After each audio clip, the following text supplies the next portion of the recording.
Checking in from Bigsound, we're with Mel Blue, the names of the Bible, apparently. Oscar, Luke, Jacob, lads, welcome to the show. Thanks for having us. Good to be here. Did I get it right? Yeah, You nailed it. The stress of getting names right has to be like, it's a first world problem, but if you get it wrong, you look like such a dick. But I don't know. you flew in yesterday, you played your first showcase at Eclipse. How's Bigsound been so far? Yeah, it's been good. It's been hectic. We were saying we were real tired yesterday. It's just arriving. We brought all the gear in and we sort of chilled out. And our show was at 10:30, so we're sort of prepping the whole day. And I think when you play later, you're just waiting for that. You want to get it over and done with. But the show it was really good. It went really well, and yeah, we've been having a good time so far. How was the turnout? We were saying yesterday off air that Bigsound's an interesting one because it's a conference and a showcase. It's hard to predict numbers and crowds, and you feel for some artists who just have a shit time and only get a few. How was the numbers for you? Yeah, numbers were great. There were quite a few people there, which was so nice. Yeah. And there are a few familiar faces, one of whom we were like, oh, who's that person?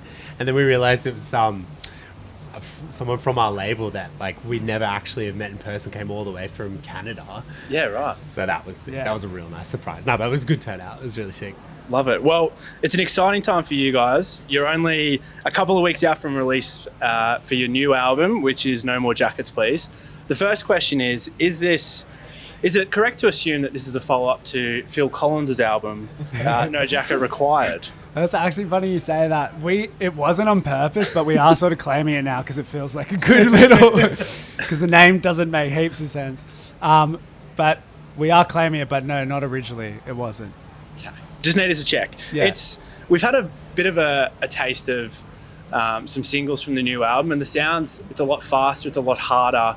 What's sort of been the direction you've wanted to take your sound as a band? Thank you.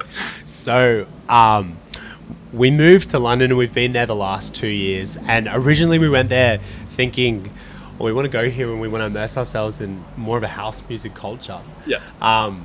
But that wasn't what London was at all. It was bass music, jungle drum and bass, dubstep.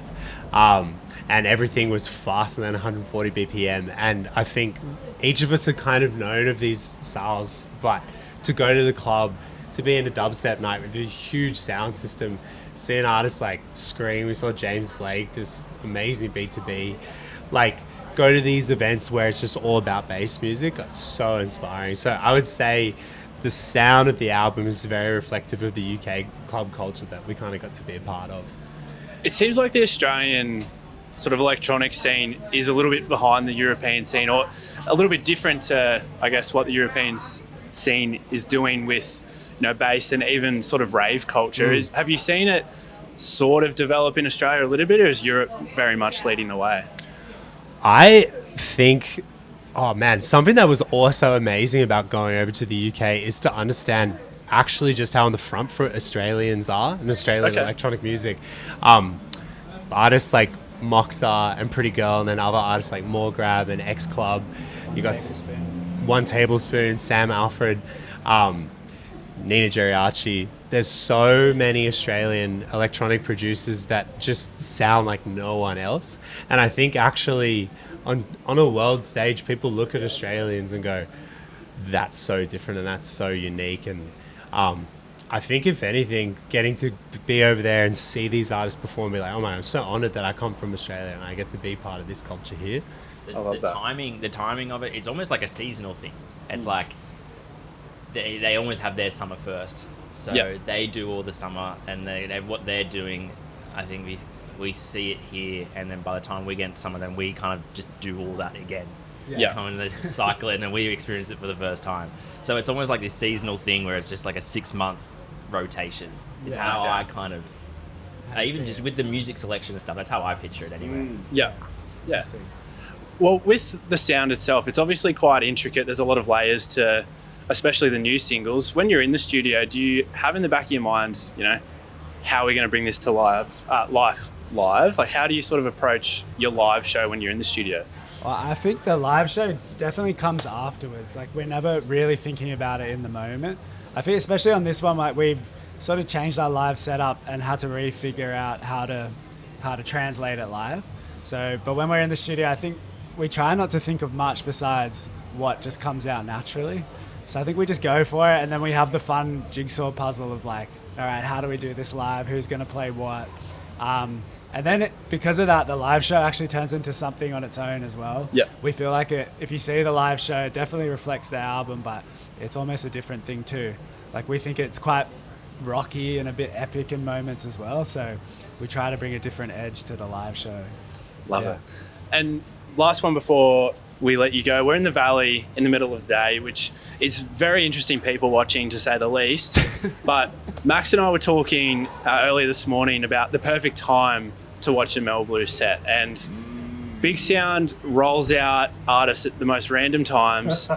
What, to you guys, is the ideal time for a Mel Blue set? Is it the 1 a.m.? Is it the 12:30? Like, where do you think is the best live experience for a Mel Blue set? I think there's a few ways to look at it, because we've got so much different styles of music out. So we could easily do a mid-afternoon Sunday Arvo beer garden session, but then like the stuff we're playing at the moment, I really do like that 11:30, 12 midnight kind of set. But then you've got to then back that up with then a DJ set afterwards to the wee hours of the morning to then keep it going. You don't want to like just play an hour and call it there. So once you start, you just got to keep going. Or you've wasted the whole day. If you're going to rest and then roll into an 11:30 set, you may as well just stay the whole night. You may as well. You're there. Yeah. Amazing. Well, thanks so much for jumping on, guys. Thanks for having us.